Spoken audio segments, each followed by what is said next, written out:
Hi and welcome to the Stephan Livera podcast focused on Bitcoin and Austrian economics. Today we are closing out the BTCPayServer series with Britt Kelly, but first let me introduce the sponsors of the podcast. So firstly, check out Kraken. Over my years in Bitcoin, I've been really impressed with the way they operate. They have a really strong focus on security and they have consistently acted ethically in the space. They're one of the longest standing Bitcoin exchanges, they're consistently rated the best, they have a high quality platform, they offer some of the best liquidity possible in the industry, they've got high trading volume and low fees with no minimum or hidden fees. Kraken also have 24/7 support, and on the institutional and business solutions side, they offer the highest available API rate limits. There is also a Kraken OTC desk. Kraken offer 5 fiat currencies, and they also offer margin and futures trading. To learn more and sign up, go to the Kraken link in the show notes. Next up, Unchained Capital. Unchained Capital are a Bitcoin financial services company, and they're offering a really cool 2 of 3 keys multi-signature vault product. You can use Trezor or Ledger, you still maintain control with your 2 keys, and Unchained Capital can be that third key cosigner if you need that. And multi-signature helps protect you against the proverbial $5 wrench attack, as you can distribute your keys across multiple locations. If you create an Unchained Capital vault, you also get 3 free months of access to Safe Dynamis' Bitcoin Standard Research Bulletin. Unchained also offer Bitcoin collateralized loans, so you can get USD liquidity without selling your Bitcoins, and this could be more tax efficient for you as a hodler. So while that loan's outstanding, it's stored in collaborative custody with Unchained. So for more details on that, go to the Unchained Capital link in the show notes. So on to the episode with Britt Kelly from the BTCPayServer team.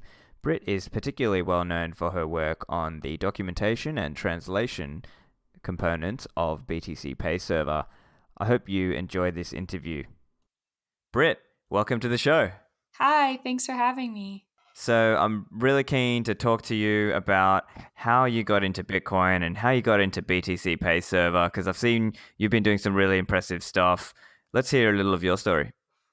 Well, I think the way I got into Bitcoin in general is pretty standard. I mean, for an American, I didn't have any traumatic life events happen. It was just one of those things where I felt like I was kind of getting left behind or whatever. So I kind of got into Bitcoin Twitter from Vortex and was kind of looking at what he was posting, and he ended up posting something about a developer seminar that he was doing with Nicholas. And I looked into BTCPayServer and I was like, whoa, this is so cool. What's the catch? I think that's what everybody thinks. So I kind of decided, well, I'm not really a developer, but maybe I should check out this developer seminar that they were doing on NBitcoin. And so my plan was kind of fly under the radar and sit in the back and no one would know that I wasn't a developer. And it kind of was a bummer because I got there and only 2 other people signed up, which is crazy. So they're like, yeah, come to the front. I was like, oh no, they're going to know. So it was kind of, I don't want to say traumatic, but it was super cool. We did some development stuff with HD wallets and BTCPayServer and just some Bitcoin stuff. And luckily I had kind of a decent understanding of Bitcoin at the time. So even though I wasn't really a developer, I still kind of knew what was going on. But yeah, that's kind of how I got into Bitcoin. Once I went to that, I was fully in. Great. So about what time was this? Oh, that was just last year, last August, I think. Yeah, so not too long ago. I was just kind of sitting on the sidelines of Bitcoin before that, you know. Cool. So I presume then after meeting Nicola, and then that was how you got into BTCPayServer and started going down that path? Yeah, and to be honest, it all started because Vortex posted a tweet that was like, hey, you should just come to this seminar, watch some tutorials online about C#. It's not that hard to learn. So that's what I did. I just watched some developer tutorials and then I went to the seminar and the rest is history. So were you already doing some low-level development, or you just fully learned it all just then? Well, I mean, I went to school to be an electrical engineer. So I did a little bit of development before, but there was always like a lot of tiers involved. And so at this seminar was kind of like one of my first personal development, embarkments. So it was cool. I literally downloaded like Visual Studio like an hour before the developer seminar. So if you can imagine like how scary that was when no one was really there, I was like, oh no, I can't sit in the back and hide. Okay, so then going to BTCPayServer now, what was your interest there and what were you doing there when you first got started? Oh, well, actually, so Pavlinix posted this article like build an e-commerce store with BTC Pay. And he's like, if anybody wants to review my article, let me know. And I was like, oh, I gotta do this tutorial because otherwise, like, I thought at the time I was like, BTC Pay is really taking off. Like, if I don't do this tutorial, like, I'm gonna get left behind. And so I was like, yeah, I'll do it. And it worked fine. Like I made my first e-commerce store, like my first WordPress website, like the whole thing just to set up a BTC Pay. So it was so cool. But it was funny because like I corrected all these like spelling errors that he had and he like didn't change any of them. I was like, Pav, come on. Why'd you ask for my help? But either way, like I ended up making a website, but like, he's my friend, so I got to give him crap for that.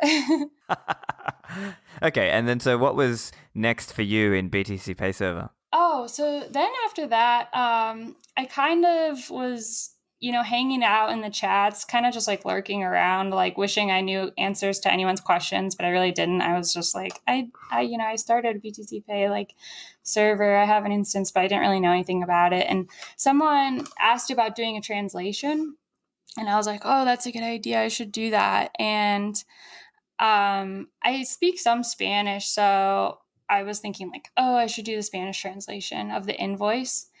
And I went to go do it and it was already done. So I was like, damn it. Like, how am I supposed to contribute to this project, right? But I know a lot of people that speak different languages, and like my family has a language school. And so I contacted some non like, native English speakers about doing like a translation project for at the time I just said like for helping me with my website. I wasn't sure if they were all like really interested in Bitcoin. And then like I ended up telling them like that's what it's for, and they were like so excited. They like, they were like, oh wow, I can't believe I'm contributing to this. So I was like, yeah, but basically did kind of like a project management thing of like getting translations for the invoice page and putting them in the code repository. But the problem was that like the way it was set up, it was kind of like a lot of versioning of the languages. Like we didn't really have like a good translation setup. And so at the time I kind of felt like I was like making more problems for Nicholas and Cux and Rockstar because it was like all these languages, getting added, and, each time like the source code changes, you kind of need to update the language. And so like some were left behind and not getting updated. And then I don't know who suggested it, but I think like maybe Nicholas or Pav like, suggested using Transifex like Bitcoin Core repository does. And it was so funny because like Cux is trying to like help me set it up, and he's like, telling me something. And at the time I was like, I don't even know what a JSON is. Like, I can't do any of this stuff, it's kind of funny, but I definitely learned a lot. And Cux is like the one that I think did most of the implementation of like Transifex, which is what we use now for the language. Can you tell us a little bit about Transifex? What is it? How does that work? Yeah, so just like Bitcoin Core uses it too, you can have your source code on GitHub, but then it also will take translations from this website called Transifex. And so then users can go there and translate software without having to like make pull requests and have a GitHub and have your own like fork of the repository and all this stuff. Like you can just go to a website and like the lines that you need to translate just like show up. And you just translate, press enter. It's super easy.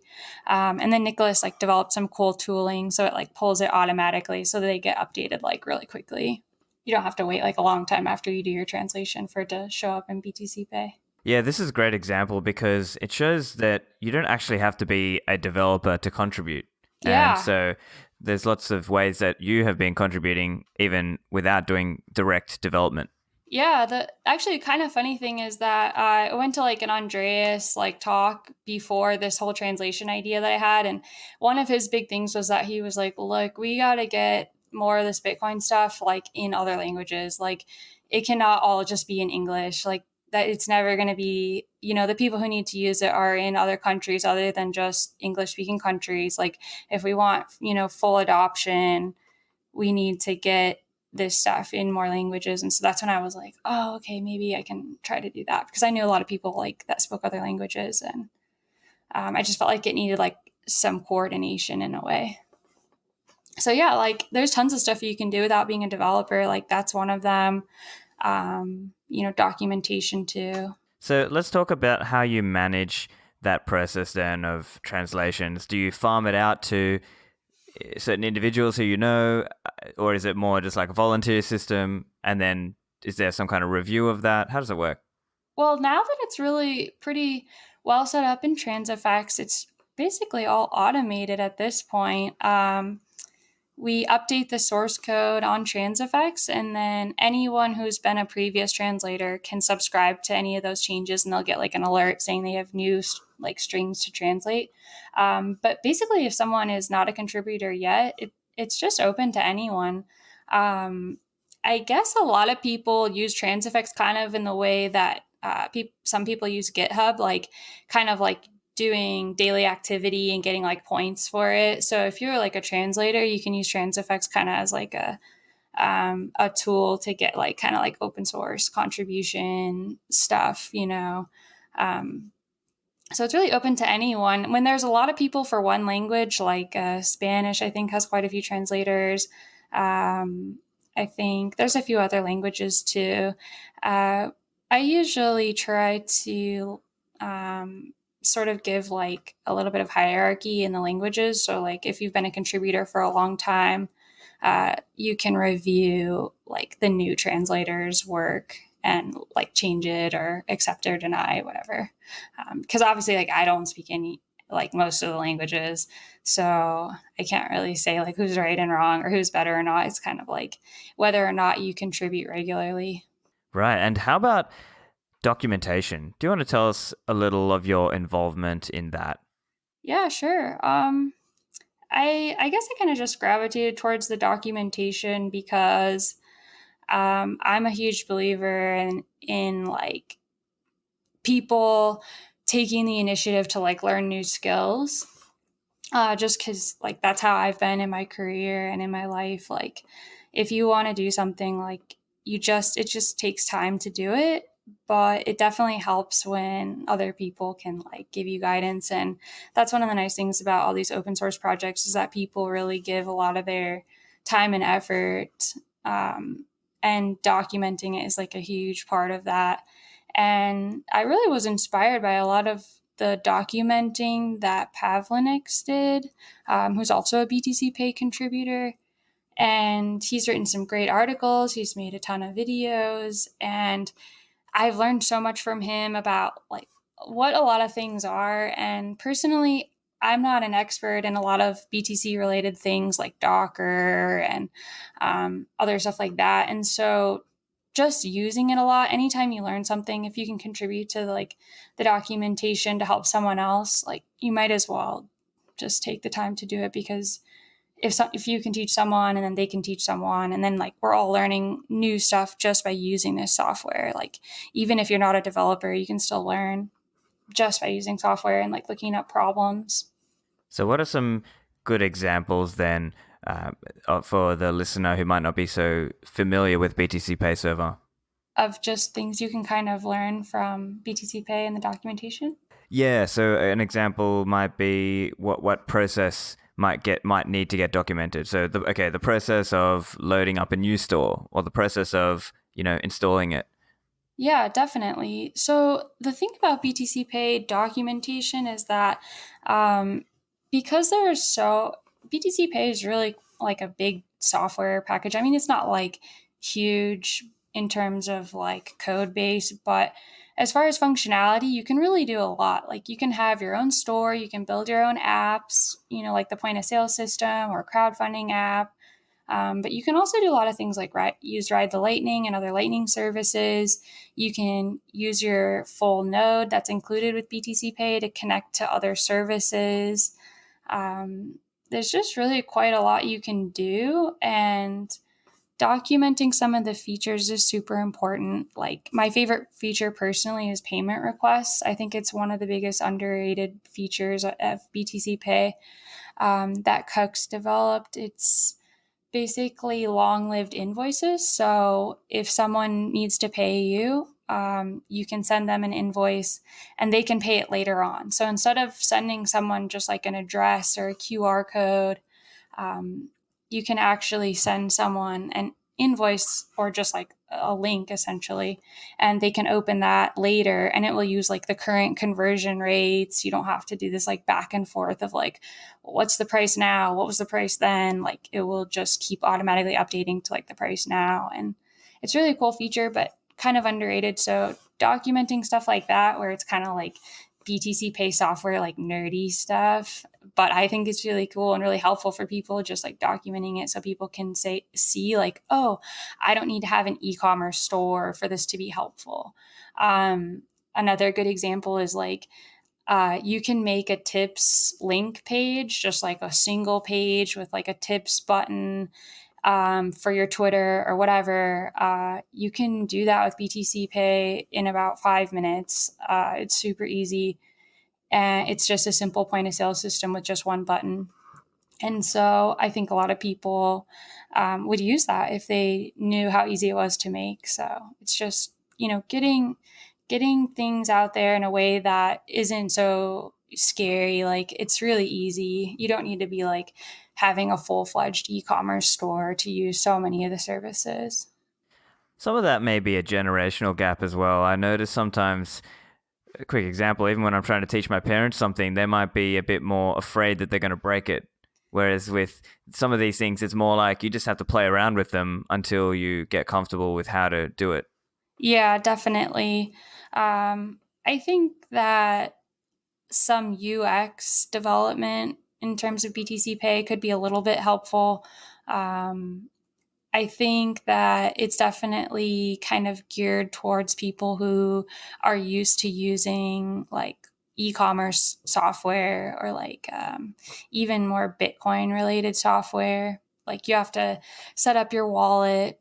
And if you're not really like familiar with Bitcoin, I think that's kind of a confusing process. Like I need to get in, XPub key and I need to put that into this. And then I need to like check my addresses.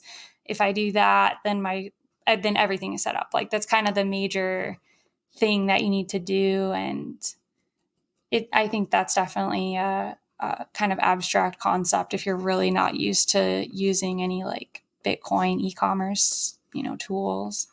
But we are trying to work on like a startup wizard for new users. It's been something that we've been talking about for a long time of like how we can make it be a little bit more just like clicking through instead of like, deploying this whole thing and then having to know what to do with it.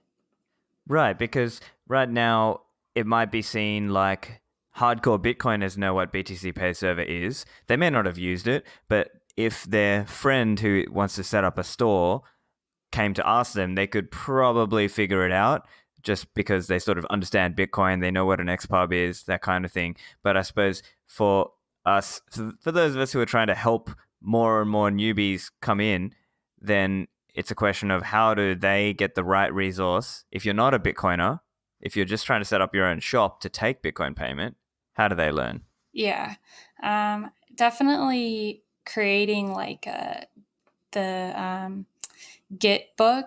I don't know if you've ever seen like our documentation that's kind of been transferred into the Gitbook web page. I think making more like traditional front-facing documentation is a lot better for users who aren't super techy. I think GitHub's kind of a scary place if you're not really a developer or even like kind of tech person. I don't think regular users should ever have to go to GitHub, to be honest. I think that's like a little intimidating. So stuff like that. So tell us a little bit about Gitbook and why that's different. Sure, yeah.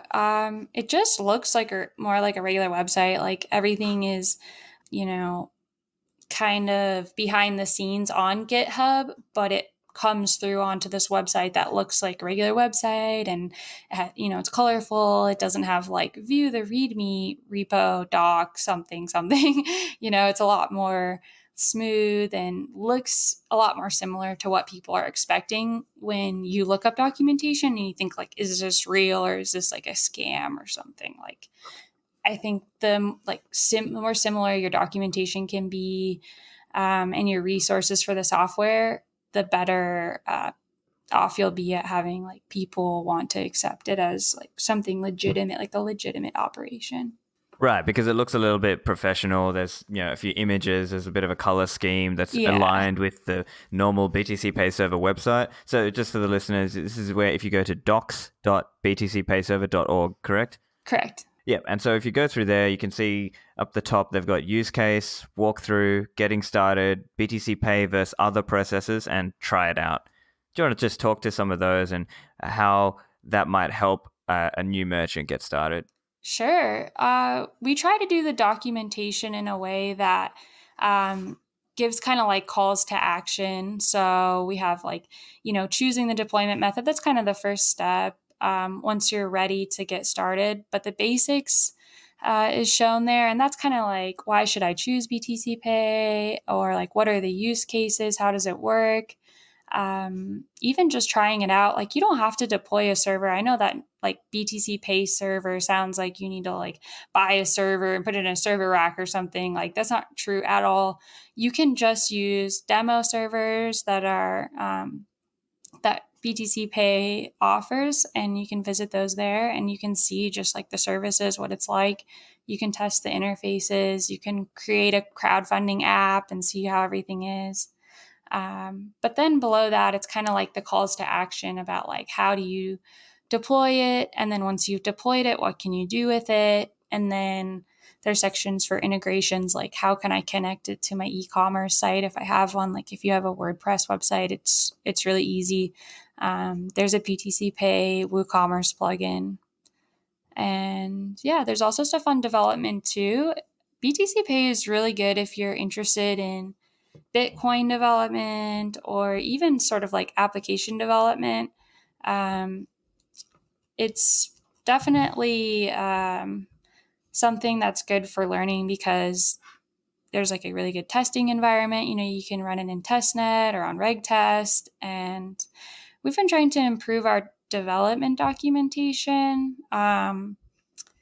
If anyone out there has any suggestions or checks it out and wants more info related to how you can get started developing with BTC Pay, definitely come in the chat, which is our Mattermost chat. And there's links to all of our chats on the docs.btcpayserver.org. But I'm super interested in like mentoring anyone who wants to get into development because I've learned a lot from the BTC Pay contributors myself. And so I definitely am willing to help anyone else, even if you just need help like getting your BTC Pay server like repository set up or your GitHub, like anything like that. Just come in the chat, which by the way, our Mattermost chat is really fun. If you just like hanging out with Bitcoiners and talking about BTC Pay, like definitely come and join. Fantastic. Tell us a little bit about what you've learned over this time that you've been a contributor. I think one of the biggest things that I've learned is it's really important to just like stick with it. Like once I kind of finished doing like the translation stuff and that became automated, it was kind of like, well, I guess there isn't, I guess I'm kind of done contributing to this project, or like, I don't know what else I can do or something like that. But personally, I just think you really need to be kind of resilient in your open source contributions. But that's just a personal philosophy that I have, that like contributing to open source, like what is kind of like a return on your investment. But I definitely think just sticking with it and, being like kind of a reliable resource to a project if you're looking for something to do, pick a project, get involved, and lots of things will happen because of it. I definitely am a firm believer in that. And it's one of the biggest things I've learned from contributing to BTCPay. Awesome. Let's talk about BTCPayServer and the community around it. What's your experience been, being a part of that and helping grow that?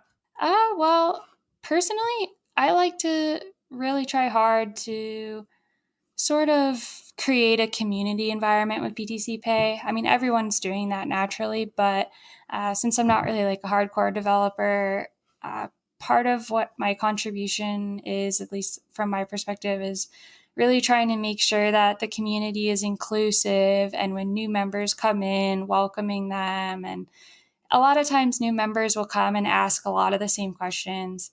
And, just taking a deep breath and welcoming them and suggesting to read the documentation, I think is really helpful for the community, especially a lot of if you think like Nicholas has been like .NET fanboy of the universe for like a million years. And so like if he's getting all these newbie questions, forever, I think he probably might go crazy. So like I definitely try to make sort of like an inclusive environment for new people, especially just because like they've been super welcoming to me and helped me get involved. And so like I want to return that favor.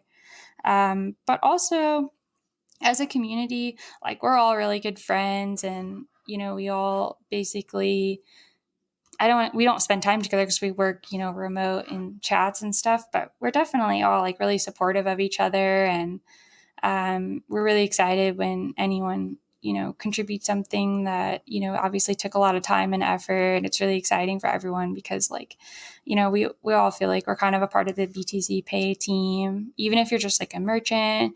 And that the BTCPay team is huge. Like if you're in the Mattermost chat or you're in the Slack chat, or even if you're in the Telegram chat, like we're all kind of connected to each other and it's just a really fun time. That's awesome. Britt, I want to hear about some of your experiences just as a female working in the team as well. So were people welcoming? Did you get constructive feedback? Yeah, definitely. Basically, ever since I went to that seminar with Nicholas and Vortex, like I just knew that like the community was really respectful. Even going to that and having basically like zero developer experience and like it was a developer seminar, like I definitely could have felt awkward. Like they could have been like left me behind and, were like, hey, you'll catch up after the seminar or something. It wasn't like that at all. Like they waited and made sure that everyone had, every step of the way and everyone understood. And that's kind of how it's been with BTCPay as well, is that, if I ask someone a question like Rockstar, or sometimes even like I'll make a pull request and Nicholas will comment and say like, that's not really an efficient way to solve that problem or something in the code. Like I'm just trying to solve it. Like, I'm just doing my best. And so I can't figure it out. Rockstar will, make a better solution. And so we're all here to help each other. And I definitely feel like everyone is really respectful. And to be honest, like I know there's a lot of people in sort of like, the cryptocurrency space in general that have this idea that like, oh, there's so many men, it's not diverse. And I just think that, I'm lucky to come from a place where I don't feel that being a woman is a disadvantage. And I don't think everyone has that. So it's kind of relative to my perspective. But as far as my experience, I think that like if you find yourself in an environment where you're the diversity, like that highlights your strengths. So wherever you stand out, what makes you different from everyone else, like those are your strengths and you should like capitalize on those. And so being women in cryptocurrency, like, or Bitcoin in general is like such an opportunity, there's a lot of your skills that other people don't have. So that's kind of my whole philosophy on the diversity thing, is that I think it's an opportunity for a lot of people. But in terms of BTCPay, yeah, like everyone's been so respectful to me and they basically don't treat me any different. We all make fun of each other and give each other a hard time. It's great. Would you say, I don't know whether you've gone to any Ethereum meetups or anything like that. Was your sense of it that Ethereum was more welcoming to females? Ooh, that's a good question.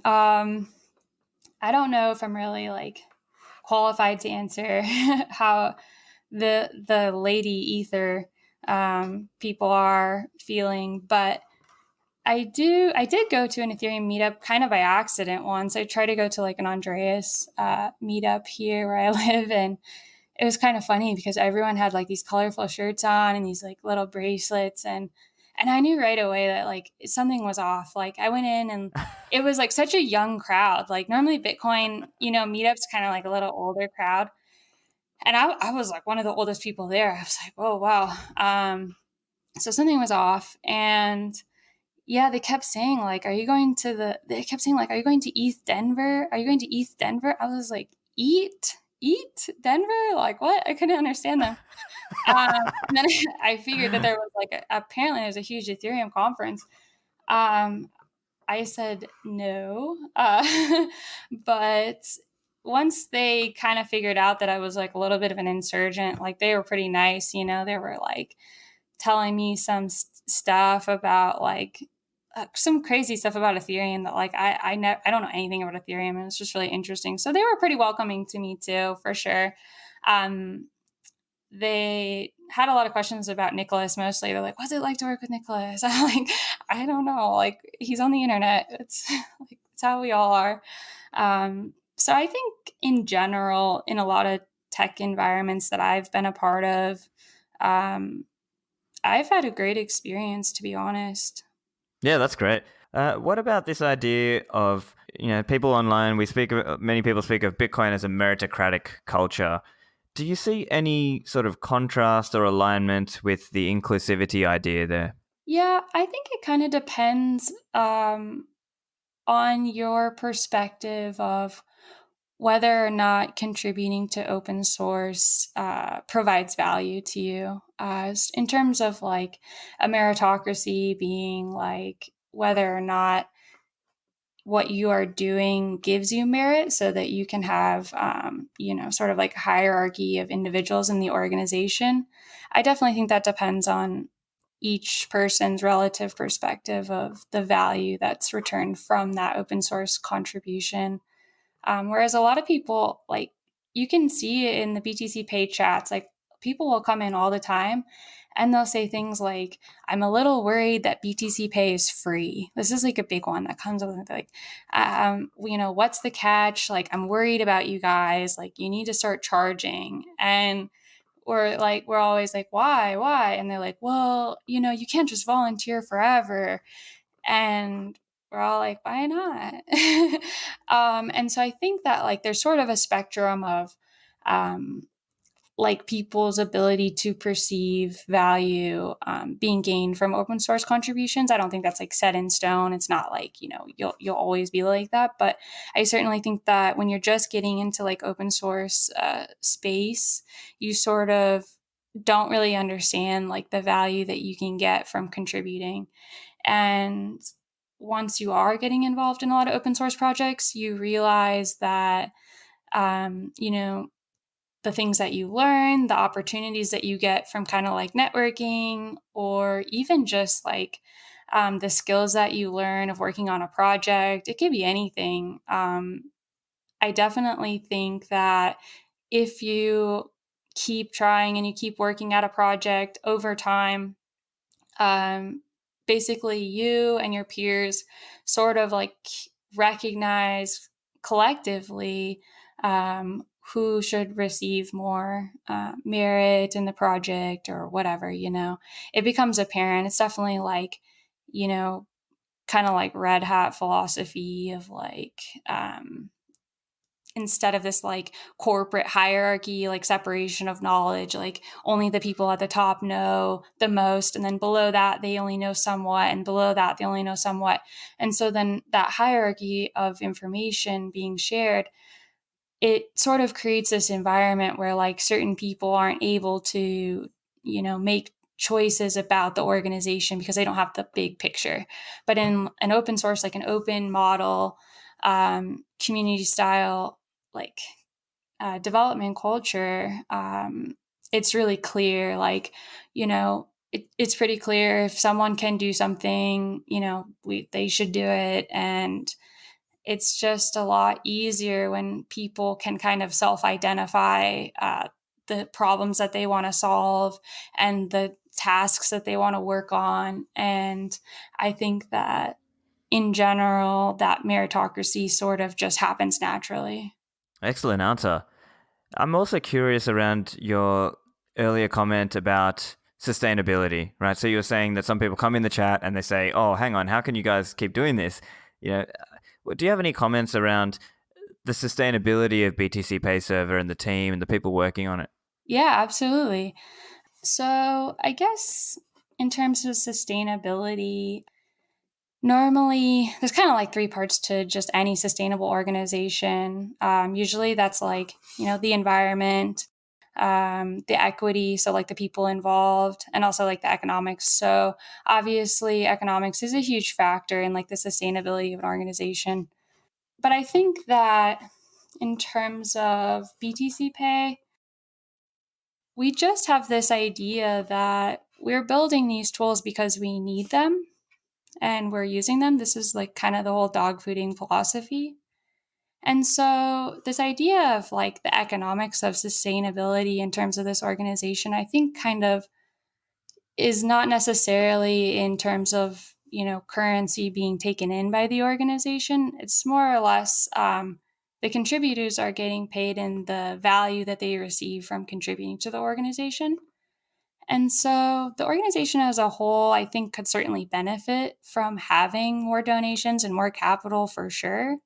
I definitely think that it would be nice if we could have full-time employees contributing to the project. But I think that the whole idea of BTC Pay is that we're building solutions that we need, and that's each and every one of us.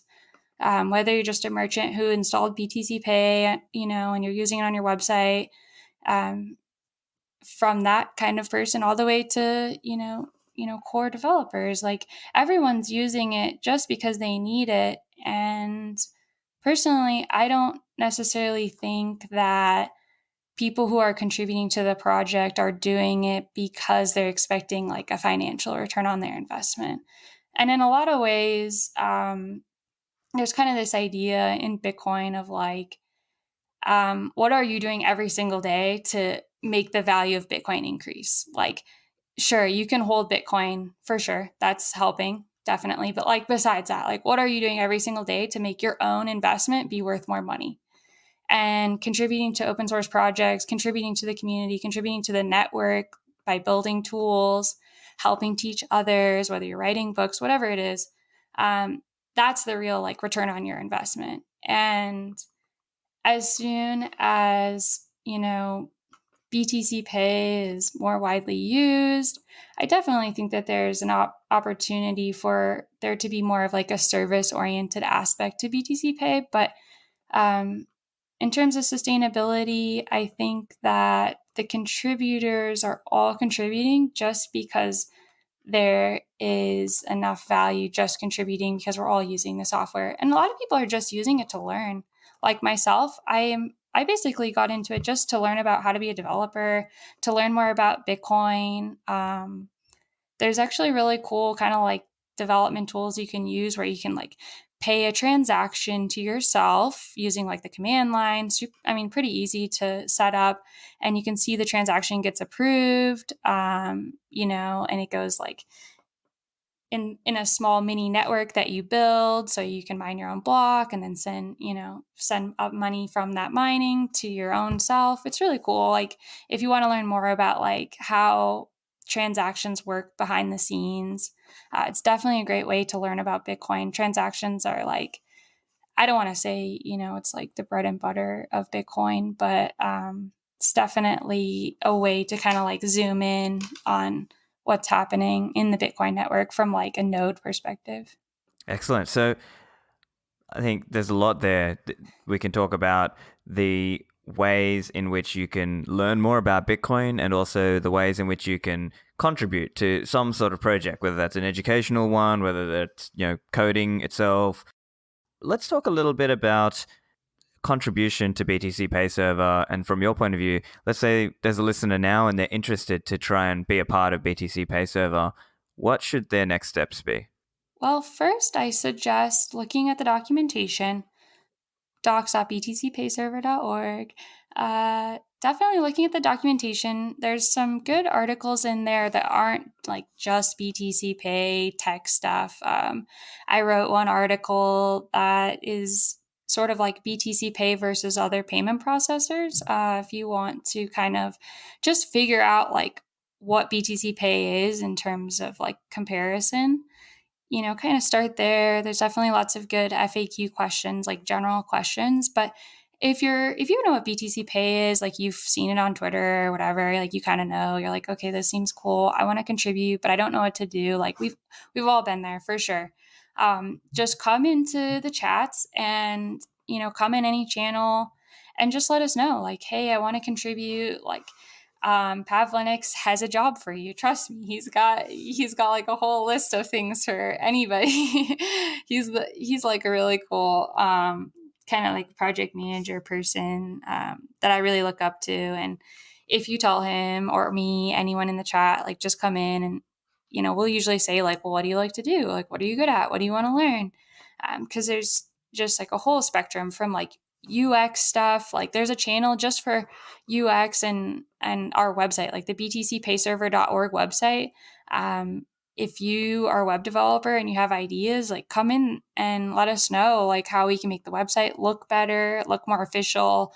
Come in and let us know if you want to work on documentation or if you want to improve our developer documentation just by you trying it out. Like that's a really good one. So essentially, I'd say the process would be like check out the docs, come into our chat, say hi, don't be shy.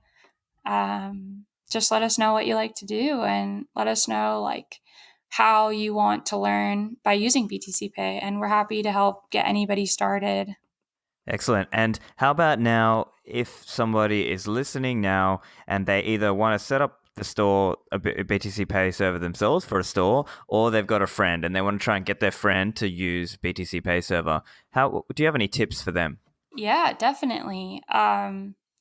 So if you think you want to set up BTC Pay and you think like you have a lot of friends that maybe would be interested too, but maybe you have to kind of lead the way, I feel like that's pretty common.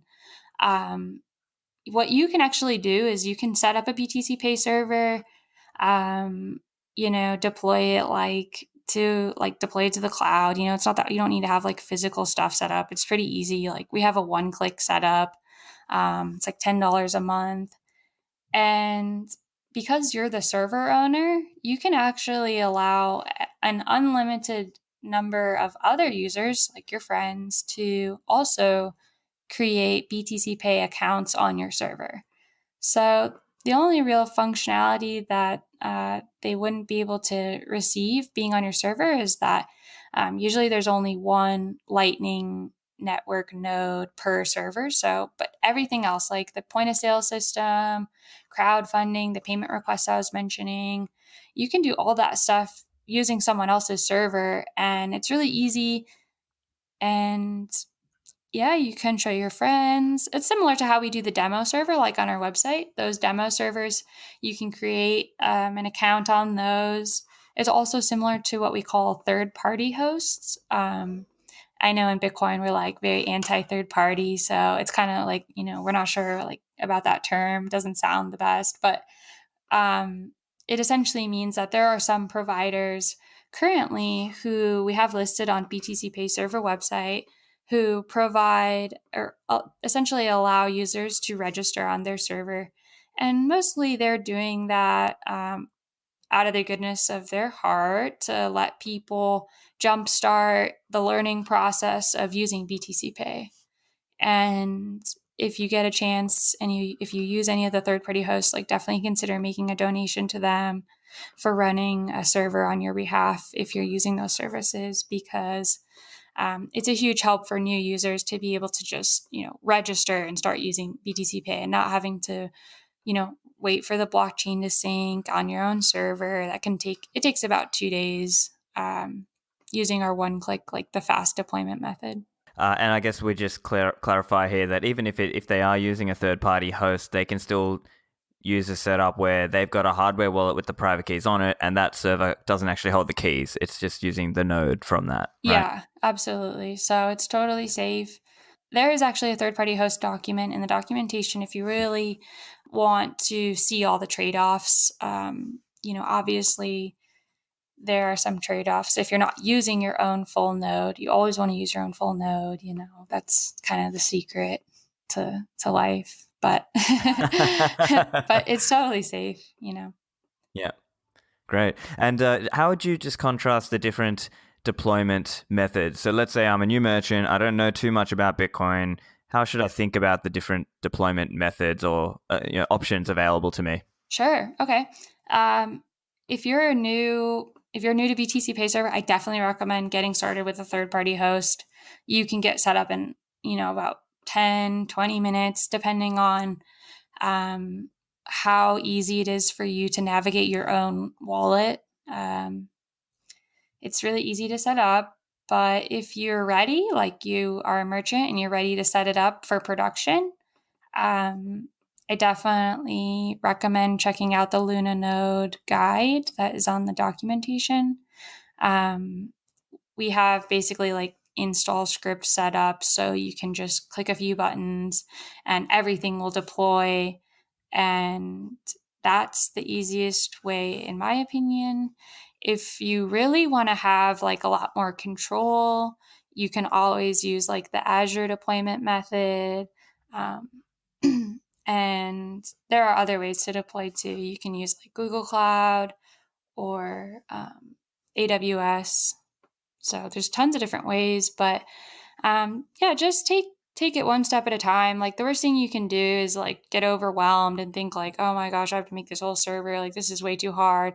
Like you don't have to do it on Raspberry Pi first if you don't want to. Like just check out the third-party host or the demo sites. Like set everything up in 10 minutes. It's not that hard. Like just check it out. Because once you do, like you'll totally love it. I know that like anyone who sees like the actual interface and everything you can do, you'll see like why we all think it's so cool. Awesome. Let's talk about the future of BTC Pay Server. What are your views on that in terms of, let's talk about things that you would like to work on in the future? Well, I think that the apps that we have are definitely good for getting new users interested in BTC Pay. So by those apps, I'm referring to like the crowdfunding app or the point of sale system. Personally, I have a lot of experience in like food service industry. Like before I was an engineer, I was a waitress for a long time. So I'm really used to using a lot of point of sale systems. And I know how important they are, especially like in the US here, like everyone is using a point of sale system, whether it's like Square or Clover. Like basically it's all really standard stuff, and it would be nice to really build out the POS in ways that are helpful for a lot of the service related industries. But as far as BTC Pay in general, from like a big perspective picture, I think that sort of taking BTC Pay into like sort of like a full node experience, like developing the full node experience is really important. And a lot of people probably don't use BTC Pay and think like, oh, this is the full node experience. I don't think that's anyone's like conclusion, but it's kind of what it is. I mean, whether you're using your Lightning node or just regular Bitcoin node, you're sort of like, using that. And then NB Explorer, is like watching the transactions and everything, which is the underlying like UTXO tracker, which is like kind of a part of BTC Pay. And then BTC Pay kind of like takes all that information and, populates like this app, and it gives you all this cool functionality. And for me personally, I think like building BTC Pay in a way that like other developers can use it for their projects is super important. And I don't know exactly what those future projects are, but things like being able to connect your BTC Pay to services like Bisq, or being able to connect your BTC Pay to other cool projects like Wasabi or something, and in a way that's kind of just using your full node too. So I kind of see it definitely moving towards I don't really think it should be called a service, like support service, but in a way kind of like a base layer application on top of like Bitcoin that other projects can connect to easily and use. Yeah, it's really fascinating to hear some of these ideas around how, it could be developed out further. I think that's pretty much all the questions I had. So, look, before we let you go, where can they find you, and where can they send you all the fan mail? The fan mail. I'm on Twitter, I guess. It's Britt with 5 T's and then a K, I think, something like that. Otherwise, just come in one of the BTC Pay chats. I'm usually in there, and there's also, like I said, a really fun community. So like if you're on, I see a lot of people like on Twitter and stuff, and they'll be like, what's something I can get into? I have free time. Like, what's something I should learn? Like, what's a project I should do? And like if you're one of those people, come into the chat and see like some of the questions that people are asking. Like a lot of times it's just Bitcoin questions or just Lightning questions. And I think it's a really fun environment to just like help each other, and definitely come into the chats and say hi. Okay, well, I think that's pretty much it. I've really enjoyed chatting with you. Thanks for coming on, Britt. Yeah, thanks for having me, and thanks for, having the BTC Pay team on your podcast series. So that concludes the BTC PayServer series. We have heard now from Rockstar Dev, Pavlinex, Cooks, and Britt Kelly. Also, there is the earlier interview with Nicola Dorier as well. So hopefully you guys have got some insight into BTC PayServer, and you might be interested to contribute, whether that's development, whether that's translation, whether that's documentation, or some other way, or maybe you just want to donate some sats to them as well. My hope is that the Bitcoiners out there are more comfortable to use it themselves and to recommend it to their friends and coach them through how to set it up. So hopefully you've got some value out of this series. Also, let me know what you guys think of this idea of doing interview series just generally, as I do have some ideas on series that I can do going forward. Anyway, if you want to subscribe to the podcast or get the show notes, remember you can find that at stephanlivera.com. Rate, review, and share it with your friends. Any feedback, you can DM me on Twitter at Stephan Livera or email me, stephanlivera@pm.me. That's it from me, guys. Thanks, and I'll speak to you soon.